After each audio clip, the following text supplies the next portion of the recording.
नमस्कार दोस्तों, आप सभी का मेरे चैनल पे हार्दिक स्वागत है। आज की वीडियो में हम सीता माता की दिव्य साड़ी के बारे में जानेंगे।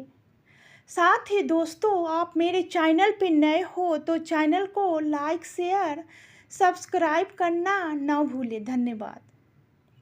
सीता माता की वनवास के दौरान पहनी हुई साड़ी क्यों थी इतनी दिव्य? आइए दोस्तों जानते हैं। रामायण में जब श्री राम को 14 वर्षों का वनवास मिला था तो श्री राम के साथ उनकी पत्नी सीता जी और भाई लक्ष्मण भी गए थे।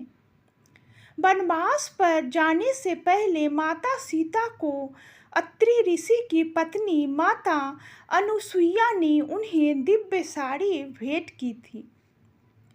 माना जाता है कि यह दिव्य साड़ी 14 वर्षों तक मैली नहीं हुई थी।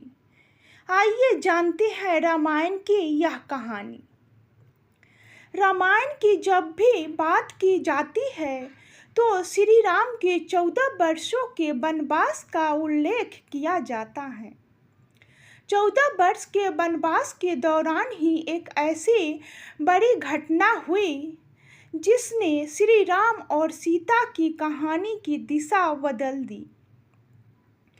वाल्मीकि रामायण के अनुसार वनवास के दौरान सीता हरण की घटना ऐसी विशेष घटना थी जिसके कारण ही धरती को अधर्मी रावण से मुक्ति मिल पाई थी। इन घटनाओं से अलग देखें तो अगर छोटी छोटी बातों को सोचा जाए तो कुछ बातें बहुत ही अद्भुत लगेगी। जैसे वनवास के दौरान माता सीता ने जो साड़ी धारण की थी वो बहुत ही दिव्य साड़ी थी। आइए जानते हैं माता सीता की पहनी हुई दिव्य साड़ी पिता के वचन को पूरा करने के लिए श्री राम, लक्ष्मण और सीता जी कैकेयी ने राजा दशरथ से वरदान मांगा कि उन्हें श्री राम के लिए 14 वर्षों का वनवास चाहिए। कैकेयी का दूसरा वर था कि उन्हें अपने पुत्र भरत को अयोध्या का राजा बनाना था। राजा दशरथ ने अपने दिल पर पत्थर रखकर दशरथ ने श्री राम को 14 वर्षों के वनवास के वरदान के बारे में बताया। अपने पिता के वचन को पूरा करने के लिए श्री राम 14 वर्ष के वनवास के लिए महल को छोड़कर जाने के लिए तैयार हो गए। श्री राम के साथ उनके भाई लक्ष्मण और प्रभु श्री राम की पत्नी सीता जी भी वनवास के लिए चल दिए थे। वनवास के लिए जाने से पहले की तैयारियां। जब श्री राम, लक्ष्मण और सीता जी वनवास के लिए जा रहे थे उनके वन गमन से पहले कई तैयारियां की गई थी। पौराणिक कहानियों के अनुसार वन गमन से पहले एक हवन किया गया था जिसमें उन्हें राजकाज जिम्मेदारियों से मुक्त रखते हुए एक साधारण वनवासी के जीवन को जीने के लिए प्रण दिलवाया गया था। हवन के बाद तीनों से कीमती वस्त्र, गहने, मुकुट आदि कीमती चीजें महल में ही छोड़ने के लिए कहा गया था। वनवास गमन से पहले श्री राम, लक्ष्मण और सीता ने दिया था दान।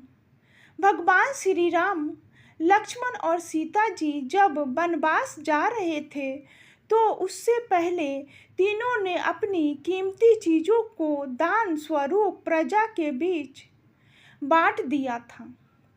इसके बाद उन्होंने अपने हिस्से का अत्र भी गरीबों में बांट दिया था, क्योंकि एक साधारण वनवासी की तरह तीनों को महल से कुछ भी ले जाने की अनुमति नहीं थी। यही कारण था कि श्री राम, लक्ष्मण जी और सीता जी महल से अपनी प्रिय वस्तु तक नहीं ले जा सकते थे। माता सीता को दिव्य साड़ी किसने दी थी? वनवास शुरू होने से पहले श्री राम, लक्ष्मण जी और सीता माता जी ऋषि अत्रि के आश्रम में गए थे। ऋषि अत्रि की पत्नी माता अनुसुईया ने तीनों का खूब आदर सत्कार किया था। जब ऋषि अत्रि और माता अनुसुईया को पता चला कि श्री राम, लक्ष्मण और देवी सीता 14 वर्षों के वनवास के लिए जाने वाले हैं, तो माता अनुसुईया ने सीता माता को एक दिव्य साड़ी दी थी। इस साड़ी का रंग पीला था। सीता माता की साड़ी की खास बातें। माता अनुसुईया ने जो साड़ी सीता जी को दी थी, उसमें सबसे खास बात यह थी कि यह दिव्य साड़ी कभी मैली नहीं होती थी और ना ही कभी फटती थी। यह साड़ी हमेशा चमकदार बनी रहती थी। यही कारण था कि माता सीता ने वनवास के दौरान 14 वर्षों तक यह साड़ी पहनी थी। 14 वर्षों तक भी यह साड़ी बिल्कुल नई जैसी ही बनी रही थी। तो ये थी दोस्तों माता सीता की साड़ी के बारे में। वीडियो अच्छी लगी हो तो लाइक, शेयर, सब्सक्राइब करना न भूलें। धन्यवाद।